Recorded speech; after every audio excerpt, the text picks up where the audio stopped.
Bonjour Arthur. Bonjour Aurélien, je suis content de t'inviter dans cette superbe église.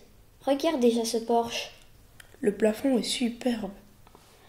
Tu fais bien de remarquer cette voûte en pierre calcaire, avec les arêtes qui se croisent au milieu.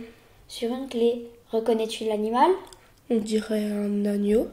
Ce qui m'impressionne le plus, c'est l'épaisseur du mur. Il doit faire plus ou moins 2 mètres. C'est juste, car au Moyen-Âge, c'était une tour de défense.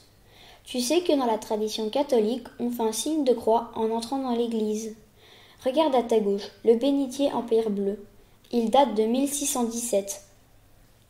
Mais on dirait des fonds baptismaux. Tu sais, là où on baptise les bébés. Oui, c'est fort probable. Il y en a d'autres à droite, dans cette ouverture réalisée en 1944. Il date de la deuxième moitié du XVIIe siècle. Ce joli vitrail récent représente d'ailleurs le baptême du Christ. Regarde cette pierre ici à gauche, entre la tour et la nef. On y voit la date de 1706.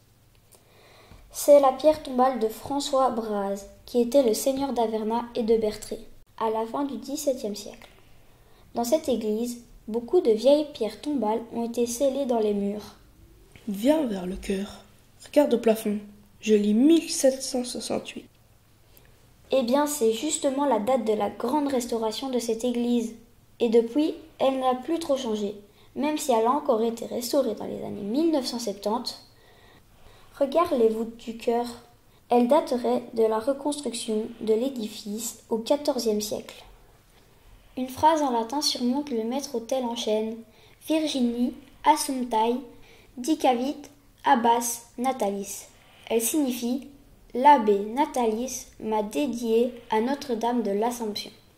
C'est bizarre, il y a des lettres plus grandes que d'autres. Ah, c'est un chronogramme. Une phrase en latin qui cache une date. Prends toutes les grandes lettres. Chacune d'elles représente un chiffre romain. La lettre I correspond au chiffre 1.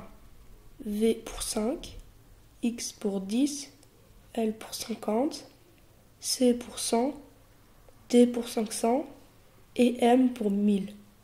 Et donc quand tu additionnes les grandes lettres rouges, qui sont des chiffres romains, tu obtiens la date de 1671.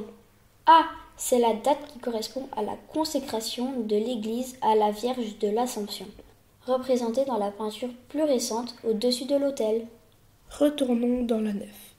On y retrouve les meubles habituels, comme la chaire de vérité, différents autels, des statues et un confessionnal. Regarde au-dessus, il y a encore un chronogramme. Sais-tu que ce confessionnal date du XVIIIe siècle? C'est Grégoire Lambord, abbé de Saint-Laurent, qui l'a offert à la paroisse. Tu as vu ces beaux vitraux? J'en compte 8 dans la nef et 6 dans le chœur. Oui, ils ont tous été placés en 1921. Regarde au-dessus du porche, la jolie tribune et l'orgue. Ce dernier a été restauré il y a peu et il fonctionne très bien. Il a été inauguré en 1864. Je sais que tu es pianiste. Saurais-tu me jouer un petit morceau? Ce n'est pas un piano, mais un instrument à vent avec différents registres qui donnent différentes sonorités.